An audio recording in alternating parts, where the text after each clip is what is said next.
Hello friend, आपका स्वागत है हमारे चैनल में। आज मैं मानव जनन का पार्ट 2 करने जा रहा हूँ। पार्ट 1 मैंने करा दिया है और ये क्वेश्चन बहुत ही ज़्यादा इम्पोर्टेंट है, इसलिए आप कर लेना।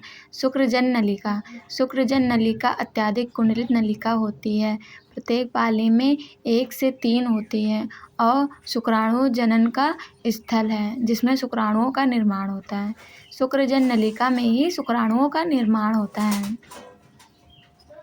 शुक्रजन नलिका एक धागेनुमा संरचना होती है, जो पतली पतली जालीनुमा संरचना उसी में रहती है। ठीक है। और शुक्रजन नलिका के प्रकार: लैंडिक कोशिका और सरटोली कोशिका। ठीक है।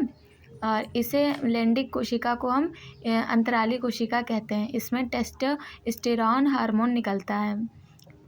सर्टोली कोशिका को हम नर्स कोशिका कहते हैं। नर्स कोशिका में एक ही सा रहेगा, एक सा काट लेना। ठीक है। इसे हम शुक्राणुओं को पोषण देता है, मतलब ये शुक्राणुओं को पोषण प्रदान करता है, जिससे शुक्राणु ज़्यादा से ज़्यादा उत्पन्न हो पाते हैं। ठीक है।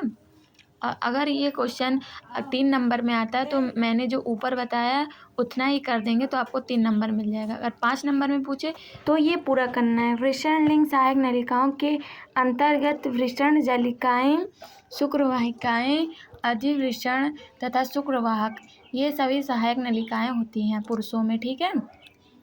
और वृषण की शुक्रजनक नलिकाएँ जो होती हैं वह वृषण नलिकाओं के माध्यम में शुक्रवाहिकाओं में खुलती हैं। ठीक है।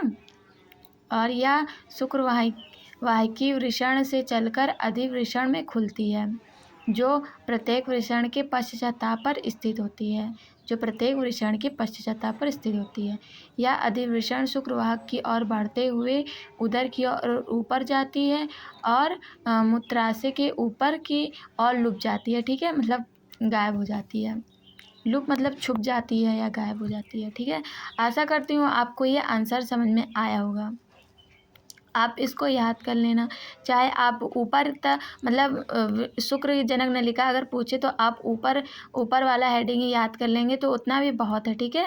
चलिए इसको एक बार और पढ़ते हैं। शुक्रजन नलिका अत्यधिक कुंडित नलिका होती है। प्रत्येक पाले में 1 से 3 होती है और शुक्राणु जनन का स्थल होता है। इसमें शुक्राणुओं का निर्माण होता है। जैसे जो शुक्रजन नलिका होती है वो अत्यधिक कुंडित नलिका होती है और उसकी पालिकाएँ जो होती है वह 1 से 3 होती हैं और शुक्राणुओं का जनन स्थल होती है, जिसमें शुक्राणुओं का निर्माण होता है। आशा करती हूँ आपको ये मतलब आंसर समझ में आया होगा। अगर आया तो ज़्यादा से ज़्यादा सब्सक्राइब करें। Thanks for watching.